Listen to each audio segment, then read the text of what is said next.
I think there's going to be a lot of provisions in this bill that give House conservatives heartburn, give some House moderates heartburn. So I just don't think you're going to get this done from June 30th to July 4th that week. I just don't think that's possible, Max. I mean, maybe I'm wrong. You know, Mike Johnson always says we doubt him, and I don't mean to be a doubter, but I do just mean to be realistic.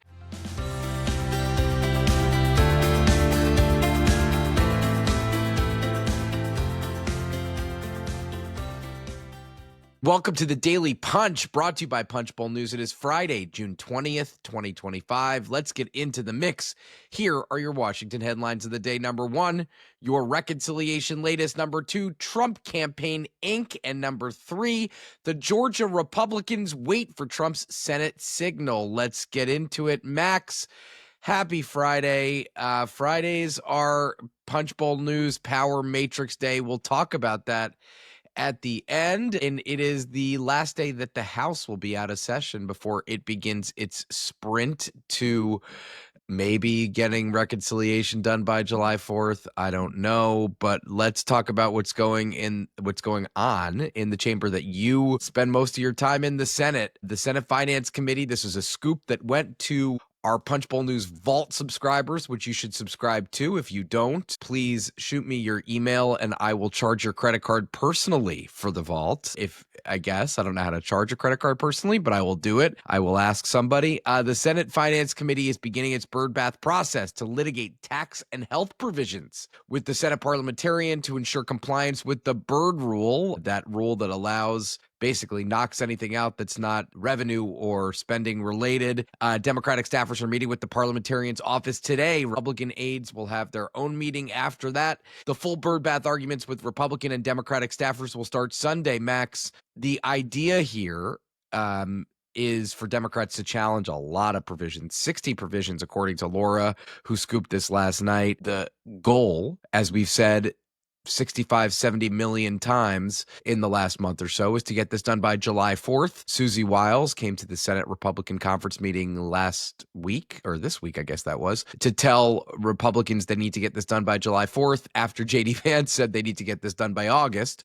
Well, let's talk about the Byrd Bath. What do you expect? What are you thinking? What is your mood about the bath of birds?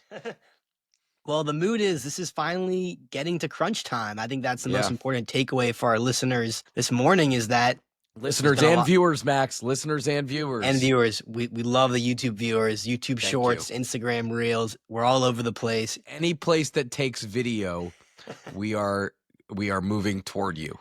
Yeah, as you mentioned, the deadline is approaching, the self-imposed July 4th deadline.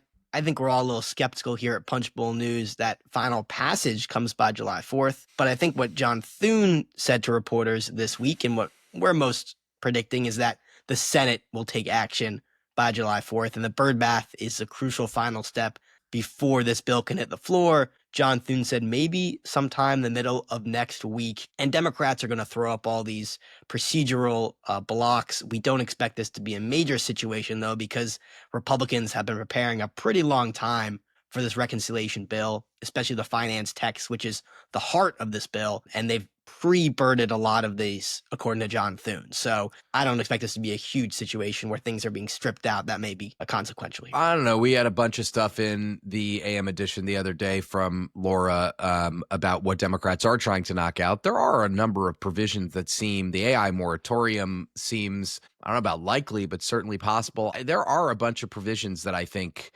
they might be successful on, which is expected. A lot of the times they put things, the House will put something in here that does get that they know might get birded out, but they need to do it for vote purposes in the House. I think that's possible. But let's talk about this for a second. Today's the 20th. Next week is the 23rd through the 27th. So let's say they get this on the floor.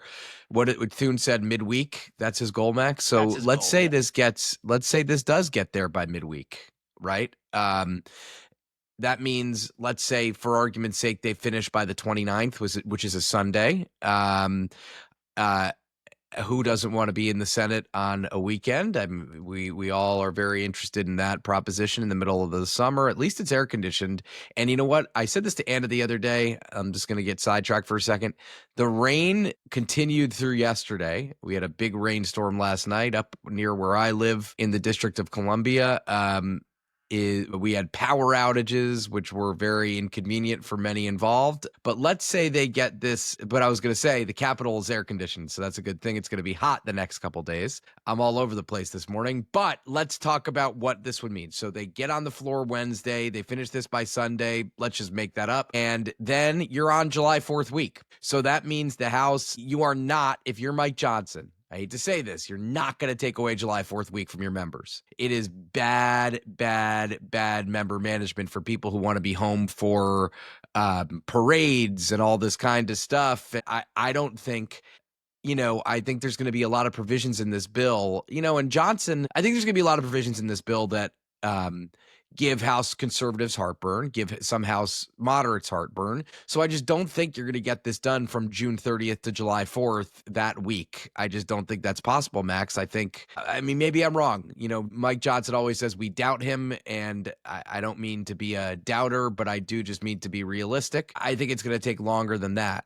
I just do. I don't know what to tell you. I think it's going to take longer than June 30th through July 4th to get this through the House of Representatives. What do you think? I think you're on the right track. This was something we reported earlier this week that, when people said the Senate was going to put just fine touches on the House bill and really stick with what the House bill did, that proved to be incorrect. The Senate made some pretty substantial changes here that makes this bill a different proposition than what the House passed, right, a couple weeks ago. So this is not something that's just going to be a quick, okay, cool, rubber stamp, we're good in the House, as we've chronicled pretty extensively, from IRA credit changes to the potential SALT changes. This is going to take some working over in the House. So I'm with you. I don't think July 4th is necessarily realistic for getting Trump to sign this. But again, as you and I both know, the real deadline here is not Independence Day. It's when the debt limit might be reached. And we're being told that's sometime in the August recess. So that's a real deadline. I don't buy August recess. You think it's even later? I buy September. I think they always screw around with these things and say they're earlier than they are. I think this is September. I think they've got time. And I just think that, Mike Johnson is hoping that this thing reverts, that this Senate bill reverts. He's giving Thune space, which Thune, needs to get this through. I think this thing reverts. I think Mike Johnson thinks, I don't know that I think it, but I think Mike Johnson thinks this thing gets closer to where the House bill was. I think that's a very dangerous gamble. Johnson, we reported a couple days ago that Johnson was kept in the dark about these Medicaid changes that were in the bill and does not think they could pass the House. And so, they're sending the finance text to the parliamentarian with this Medicaid language. They don't seem to be backing off this provider tax language, which would really, in most people's estimates, screw rural hospitals. So, let's see where this all goes. I just think we're a long way till home. And you know what, Max? We're getting into the part of the summer. Phish begins its summer tour today in Manchester, New Hampshire. And it's a very nice summer tour that goes all over the country, doesn't end up in DC, which is upsetting to me. We'll give them some leeway to try other things. It's going to be in New York, in Queens, in Forest Hills. So I would like the flexibility of maybe seeing a show or two. So they need to get moving on their various processes here. So Phish could have a summer tour that involves anybody on Capitol Hill who would like to attend. Jake, you're a co-founder, so you can make whatever executive decision you want. Co-founder of Punchbowl News, yeah. not of Phish. No, well, some say you might be. That's up for debate. I'll let other people decide that. Number 2 story of the morning, Max. We've been talking about this at Punchbowl News internally for a long time about all of the Trump aides who are involving themselves in House races. I mean, if you are somebody who worked on the 2024 campaign, which Donald Trump did win, according to sources familiar with that effort, it's boom season for you, and you are getting a lot of business. Chris LaCivita, Tony Fabrizio are cleaning up on the House and Senate campaign trail. They have a lot of clients, Max. Tom Tillis secured several of Trump's associates, including Fabrizio. John Cornyn, who's running behind Ken Paxton in Texas, has locked in Fabrizio, and LaCivita is working for a pro-Cornyn super PAC. Even Mike Rogers, who lost the last Senate race to Alyssa Slotkin in Michigan has tapped LaCivita as he gears up for another Senate run in 2026. Max, you involve yourself in a lot of campaign reporting here at Punchbowl News. What say you? I like that framing that I involve myself. Yeah, very much involved in the campaign world. Trump We hasn't involve endorsed. you. Yeah, We exactly. involve you. Yeah, there you go. Trump has not endorsed in a lot of these key races because, understandably, his attention is fixed elsewhere with a war and the big, beautiful bill, of course, to pass. So what's the next best thing, Jake? If you're a candidate who wants Trump's support, is, you'll hire the architects of his 2024 winning campaign. And this is especially crucial for people like Tillis and Cornyn, right? Because Cornyn already has a very real primary that at this moment in time, a long way away from election day, he is losing to Ken Paxton. And he wants to ensure that the MAGA support goes to him and not Ken Paxton, who might be seen as some in Texas as closer to that base. That's the Paxton camp way to put it. And then, of course, we have Tom Tillis, who does not have a primary challenger yet, but there's been a lot of chatter about someone potentially running to the right of Tom Tillis in the crucial swing state of North Carolina. So the way we see all these moves playing out is you want to be as close to Trump as possible. The rule of thumb in the GOP primary, Jake, is if Trump endorses against you, you're pretty much done. You're pretty much cooked. Yeah. There's some notable exceptions, right? There are. John Curtis did it last year in Utah, and that was pretty impressive. But for the most part, right, if you're going up against the leader of the party, the leader who so intensely involves himself in primaries, you're not going to come out a winner 9 times out of 10. Even in gubernatorial races, Max, Vivek Ramaswamy, has help from Fabrizio, Chris Grant, and Andy Sarabian. Everyone I talk to in the Ohio world, the Ohio delegation, thinks Ramaswamy is going to win that race. It kind of seems to be the case, and he has locked up a bunch of Trump officials as well. Number 3 story of the morning, on a similar note, Georgia Republicans wait for Trump's Senate signal. This is a very, very, very smart item from Mika Solner, who spoke to a lot of people in the Georgia delegation who all are just saying, keeping their powder dry, except for, of course, Buddy Carter, who is running for the Senate. No one is endorsing Buddy Carter or John King, the state insurance commissioner, for that Senate race. Everyone's trying to basically waiting for Trump to make his decision on who he wants. And it seems, Max, that there is the hope for a white knight here to ride in and become the main candidate. It's not going to be Governor Brian Kemp, the Republican governor from Georgia, who has said thanks but no thanks to a Senate race.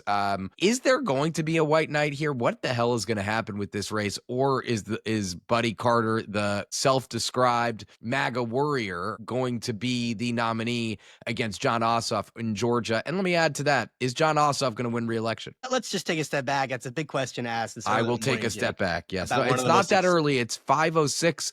I need to, I just want to add this. I have a clock that's going to sit behind me.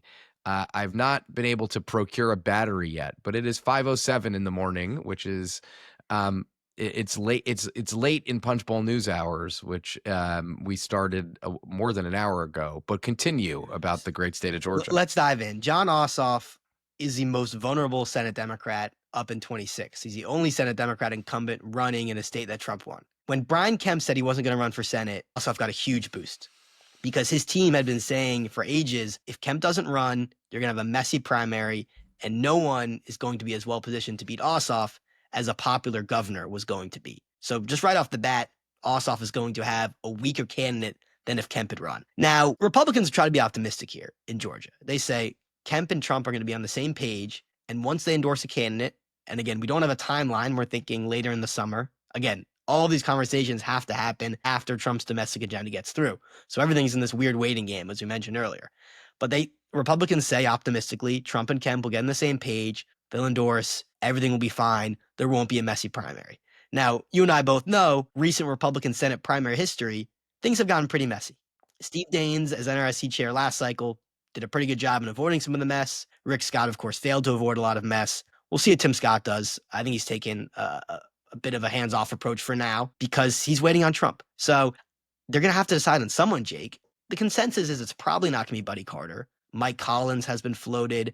And then there's this kind of outside option. There was recent chatter about this former football coach, Derek Dooley, running. His father was a University of Georgia legend, but the candidate himself, the potential candidate, coach at University of Tennessee. And if you want to run in Georgia, it's probably not a great idea to run as a University of Tennessee coach. In that SEC family, things don't go well like that. Yeah, Herschel Walker notably has run for Senate in Georgia. He is, I think now, Max, the ambassador to the Bahamas, a serious State Department post from which he cannot run for Senate. He can't take political views, and he still has a lot of money in his campaign account. So maybe Mr. Walker, ambassador, I don't know if he's been confirmed, Max, but that is a crucial diplomatic post for the United States, keeping our strong relationship with the Bahamas intact. But I don't think, and maybe he could run on that. Maybe Herschel could run on that plank. I don't know. I mean, Buddy Carter is a sitting member of Congress. It is a field that I don't think is fully formed yet. And if it is, let's be clear, Jon Ossoff will have a decent chance of winning re-election. Of course, he is one of the most vulnerable Senate Democrats, if not, as you say, the most vulnerable Senate Democrat. But I have a feeling we're going to hear some more about this race in the coming months. Max, you've been instructed to talk about the Punchbowl News Power Matrix, which is one of our favorite elements of Punchbowl News. What are you going to tell us about the Punchbowl News Power Matrix without giving away too much information for this highly controversial and awaited element of our Punchbowl News Fridays? Happy Friday. It is Matrix Day, and it will be coming out later today for our premium subscribers. PM edition. Hey, listen, if you're not premium, I don't know what you're doing at this point. You got to get on, got to get all the news because you're only going to get a snippet now. But the snippet is we'll have one up, we'll share it. It's going to be TikTok. This is a company which looked like it was dead and buried in the United States. A huge bipartisan vote just a couple years ago to get this banned or divested from ByteDance, which detractors said was too controlled by the CCP. Fast forward now, Trump has signed yet another extension to keep this company afloat in the United States, and he's been a big champion for TikTok. So when China hawks looked like they were winning, Trump has stepped in, and it's been a big platform for his courtship of young voters who love TikTok, Jake. So TikTok's going to be up. We'll give you one down. That's going to be Tulsi Gabbard, the DNI. She has been sidelined in some way in this Iran debate. And, when Trump was on Air Force One fielding questions about her assessment about Iran getting a nuclear weapon, he essentially said, I don't care what she says. It's my call. When you're a high-level cabinet official like Tulsi Gabbard, you don't like to see the president going against you so publicly. And, of course, there have been some negative stories about her written. And J.D. Vance had to step in and give on-the-record comments saying how valued she is as part of the team. Again, when high-level officials have to say that about you, that's probably not a great thing about where you stand, that even those questions are being asked. So one up TikTok, one down Tulsi. A lot more to come in the PM edition for your weekly Power Matrix. It is a difficult position, DNI, because it was a role created in the post 9/11, I believe, period, in which they were trying to get all the intelligence world put together.